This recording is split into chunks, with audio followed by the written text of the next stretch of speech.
Daemon slayer के पिछले episode में हमने देखा था कि हाशिरा ट्रेनिंग शुरू कराई जाने वाली है, लेकिन जो ग्यू है वो इसमें पार्टिसिपेट नहीं करना चाहता और उसने मना करके कहा था कि मैं तुम जैसा नहीं हूँ बाकी हाशिरा से। और उसको कहने का मतलब तो ऐसा है कि वो उन बाकी हाशिरा को लुक डाउन कर रहा है, लेकिन इसके पीछे क्या कारण हो सकते हैं। तो आज की इस वीडियो में हम जानने वाले हैं ग्यू के पास्ट के बारे में और उसके इस बिहेवियर का कारण क्या है।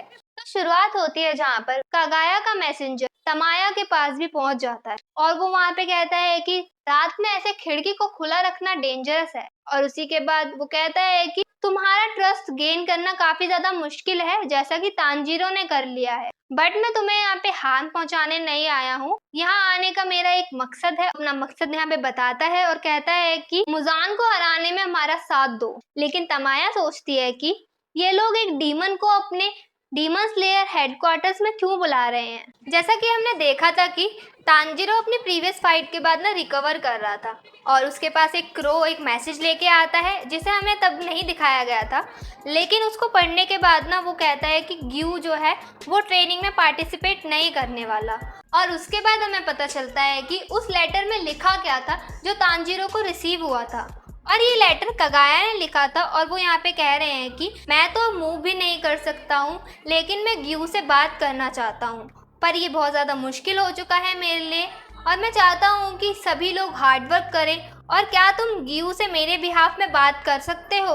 और मैं चाहता हूँ कि ग्यू हमसे पीठ ना मोड़े और वो हमें एक्सेप्ट करे। और तांजीरो कागाया की रिक्वेस्ट को एक्सेप्ट कर लेता है और वो जानना चाहता है कि ग्यू क्यों नहीं पार्टिसिपेट कर रहा है। और तांजीरो ग्यू से मिलने के लिए जाता है, लेकिन आओ इससे पूछती है कि तुम कहाँ जा रहे हो। और तभी तांजीरो आओई से पूछता है कि कोई है जो हमेशा अकेला रहता हो, तो उस इंसान को हम कैसे समझाएं कि वो बिल्कुल भी अकेला नहीं है। तो आओई कहती है कि मुझे भी नहीं पता इस बारे में तो। और आओई पूछती है कि क्या तुम उस इंसान को चेयर अप करना चाहते हो? लेकिन मैं उसकी जगह होती तो मैं भी अकेला रहना ही पसंद करती। और आओई तांजीरो को थोड़ी देर रुकने को कहती है और पूछती है कि तुम एक ही इंसान से मिलने जा रहे हो ना। और थोड़ी देर में वो उसे एक ओनिगिरी का पाउच पकड़ाती है और कहती है कि ये ओनिगिरी तुम्हारे लिए और वो जिससे तुम मिलने जा रहे हो उसके लिए है, तुम्हें हेल्दी भी रहना चाहिए। और तांजीरो उसे थैंक यू बोल के वहाँ से निकल जाता है।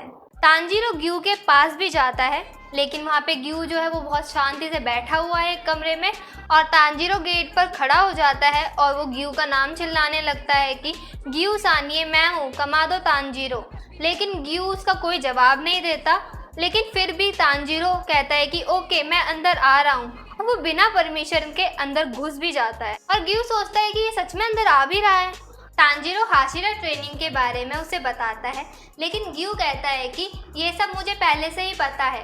और अब तांजीरो ऑलमोस्ट रिकवर कर चुका है और 7 दिन बाद वो ड्यूटी को ज्वाइन भी कर सकता है। और इसी वजह से वो चाहता है कि ग्यू से ट्रेन हो, लेकिन ग्यू साफ मना कर देता है और बोलता है कि मैं तुम्हें ट्रेन नहीं करने वाला। और तांजीरो हैरान होकर पूछता है कि आप मुझे ट्रेन क्यों नहीं करोगे, और मैं आपके अंदर का गुस्सा साफ महसूस कर सकता हूँ, लेकिन आप गुस्सा हो क्यों? ग्यू यहाँ बहाने बनाना शुरू कर देता है और वो ना बात को डाइवर्ट करते हुए कहता है कि तुमने अभी तक वाटर ब्रीदिंग टेक्निक अच्छे से सीखी नहीं है। असल में वो ना मीटिंग की वजह से और खुद के कारण नाराज है। पर तांजीरो को कहता है कि तुम्हें वाटर हाशिरा बनना चाहिए। तांजीरो ग्यू की बात को सीरियस लेकर कहने लगता है कि आई एम सॉरी, मैंने ना उरोकोदाकी सैन से डिस्कस भी किया था इस बारे में, और वाटर ब्रीदिंग फॉर्म्स क्रिएट करना उतना भी मुश्किल नहीं है। तभी ग्यू कहता है कि मैं इस चीज़ के बारे में बात नहीं कर रहा हूँ, मैं कह रहा हूँ कि किसी ना किसी को तो वाटर हाशिरा बनना पड़ेगा क्योंकि इसकी सीट काफ़ी समय से वैकेंट है। लेकिन तांजीरो को अभी भी समझ नहीं आ रहा है कुछ, वो कंफ्यूज है और वो कहता है कि आप ही तो हो वाटर हाशिरा। और ग्यू मना करते हुए कहता है कि मैं वाटर हाशिरा नहीं हूँ। और अब वो ग्यू के पीछे पड़ गया है और वो उससे बात करना चाहता है और पूरे रात दिन दोपहर हर वक्त में ग्यू से कुछ ना कुछ कहता ही रहता है।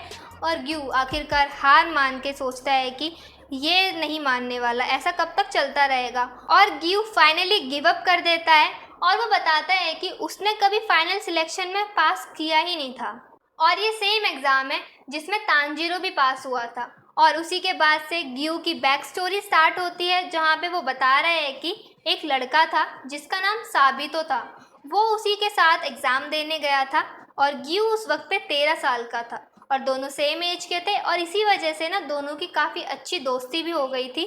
और साबितो का सेंस ऑफ जस्टिस बहुत स्ट्रॉन्ग था और वो बहुत ज़्यादा काइंड इंसान था। लेकिन साबितो ही एक अकेला इंसान था जो उस वक्त के एग्ज़ाम में मर गया था। साबितो ने सभी डेमन्स को ना मार दिया था और उसके अलावा जितने भी एग्जामिनीज थे वो पास हो गए थे। और उस वक्त पे ग्यू इंजर्ड हो गया था क्योंकि शुरुआत में ही ना ग्यू पे किसी एक डेमन ने अटैक कर दिया था और इस वजह से उसका कॉन्शियसनेस बार बार आ रहा था, जा रहा था। लेकिन तभी साबितो ने उसे बचा लिया था और साबितो उसे एक लड़के के हवाले छोड़कर और बाकी लोगों को बचाने के लिए चला गया था। साबितो ने उस वक्त पे अपने एग्ज़ाम की चिंता करे बगैर और अपनी खुद की जान की चिंता करे बगैर वो बाकी सबको बचाने में लगा हुआ था। और सिलेक्शन ओवर होने के बाद ना ग्यू सिलेक्ट हो गया और वो 7 दिन तक सरवाइव कर सका था। लेकिन अभी भी ना ग्यू को लगता है कि वो एक सिंगल डेमन को भी नहीं हरा सका था उस वक्त पे। तो क्या वो वाटर हाशिरा बनने के काबिल है? क्या वो काबिल है कि वो बाकी सभी हाशिरा के साथ कंधे से कंधा मिला के चल सके और वो डेमन से लड़ सके? इसी वजह से वो हाशिरा ट्रेनिंग में भी पार्टिसिपेट नहीं करना चाहता क्योंकि उसे लगता है कि उसके कभी भी मार्क्स अपेयर होने ही नहीं वाले। लेकिन मे बी साबितो आज जिंदा होता तो उसके मार्क्स ज़रूर अपेयर हो जाते। और तांजीरो को वो बोलता है कि तुम जाओ और हाशिरा ट्रेनिंग में पार्टिसिपेट करो और परेशान मत हो और यहाँ से जाओ। तभी तांजीरो सोचने लगता है कि ग्यू-सान सोचते होंगे कि मैं मर जाता तो ज़्यादा बढ़िया होता। तांजीरो की आंखों में उस वक्त पे हल्के से आंसू आने शुरू हो जाते हैं हमेशा की तरह और वो सोचता है कि मैं फील कर सकता हूँ कि तुम्हें कैसा लगता है कि तुम चाहो कि तुम्हारा प्रीशियस तुमसे ज़्यादा जिए। अगर वो प्रीशियस पर्सन ही तुम्हें बचाते हुए उसकी डेथ हो जाए तो तुम्हें कैसा लगेगा?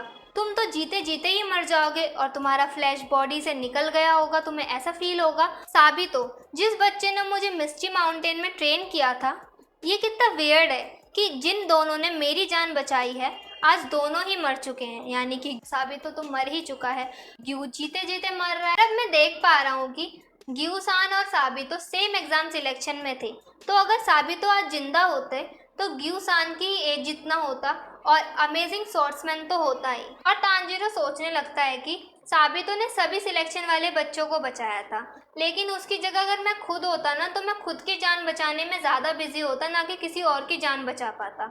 और इसी वजह से ग्यू-सान भी सोचते होंगे कि अगर साबितो की जगह वो उस दिन खुद मर जाते तो ज़्यादा सही रहता। तांजीरो भी ऐसा ही फील करता है जब रेंगुकू की बात आती है, क्योंकि रेंगुकू भी तांजीरो को प्रोटेक्ट करते हुए उन्होंने अपनी जान गंवाई थी। और अब तांजीरो समझ नहीं पा रहा है कि वो ग्यू को कैसे मनाए। ग्यू-सान मानना नहीं चाहते, लेकिन उन्होंने भी हाशिरा बनने के लिए बहुत मेहनत करी होगी। तभी तांजीरो ग्यू को आवाज़ लगाते हुए कहता है, ग्यू-सान, ग्यू-सान। लेकिन ग्यू चलता रहता है और वो रुकता नहीं है। तभी तांजीरो ग्यू से पूछता है कि कुछ ऐसा नहीं है आप दोनों के बीच क्या जो आप चाहते हो कि प्रोटेक्ट करना है? तभी ग्यू का एक फ्लैशबैक हमें दिखाया जाता है जिसमें साबितो ग्यू को एक ज़ोरदार तमाचा मारते हुए कहता है कि तुम मरने की बात बार बार मत किया करो और ऐसी बात फिर मेरे सामने मत करना, नहीं तो हमारी दोस्ती खत्म हो जाएगी। तुम्हारी बहन की शादी होने वाली थी, लेकिन उन्होंने फिर भी तुम्हें डेमन से बचाया था और खुद को सेक्रीफाइस किया था। अगर तुम ऐसा ही सोचते हो तो तुम्हारी बहन के सेक्रीफाइस का तो कोई फ़ायदा ही नहीं। उन्होंने तुम्हें प्रोटेक्ट किया था खुद की जान गंवाते हुए, तो क्या वो वेस्ट नहीं हो गई? और प्रेजेंट में ग्यू साबितो के चांटे को महसूस कर पा रहा है और वो कहता है कि आज भी उसके थप्पड़ का दर्द उसे महसूस होता है। दोनों का इम्पैक्ट और इनके बीच की दोस्ती को वो फिर से याद नहीं करना चाहता। ग्यू सोचता है कि अगर उसने अपनी बहन और साबितो के बारे में सोचना शुरू कर दिया तो उसकी आंखों से आंसू रुकना ही बंद नहीं होंगे। और तभी ग्यू को इंस्टेंट रिग्रेट होता है और ग्यू को तांजीरो के इन वर्ड्स की वजह से समझ में आ गया है कि दोनों ने खुद की लाइफ को खो दिया ग्यू को बचाने में। लेकिन ग्यू यहाँ पे क्या कर रहा है? अपनी लाइफ को उनके दुख में जी रहा है और उनके सेक्रीफाइस का क्या फ़ायदा रह गया अगर वो खुद की लाइफ को अच्छे से ना जी सका तो। और तांजीरो सोचता है कि कहीं उसने कुछ गलत तो नहीं कह दिया।